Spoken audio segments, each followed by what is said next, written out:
वर्धाच्या Alipur police station हद्दीत येणाऱ्या कापसी घाटातून अवैध रेती उपसून चोरी करणाऱ्या 5 जणांवर पोलिसांनी कारवाई केली आहे। कापसी घाटामधून गेल्या काही दिवसांपासून रेतीचा अवैध उपसा सुरू असल्याची माहिती पोलिसांना मिळाली। सहाय्यक पोलीस अधीक्षक राहुल चव्हाण यांच्या मार्गदर्शनाखाली पोलीस चमूने कापसी घाटातील वर्धा नदीच्या पात्रातून रेती चोरून नेणाऱ्या ट्रॅक्टरवर कारवाई केली।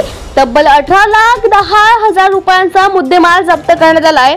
3 ट्रॅक्टर या कारवाईत जप्त करण्यात आले आहे। यवतमाळच्या राळेगाव तालुक्यातील सावंगी पेरका येथील संजय गेडा, महेंद्र मैताम, पिंपळखुटा येथील अविनाश उत्तम कोवे, प्रफुल्ल नारणवरे, किशोर मारुती तांगडे, राजू देवकर यांच्यावर गुन्हा दाखल करण्यात आला आहे। या घटनेनंतर रेती माफियांचे चांगले सापे धरून आणले असून या भागात आता महसूल विभाग देखील लक्ष ठेवून असल्याची माहिती समोर आली आहे।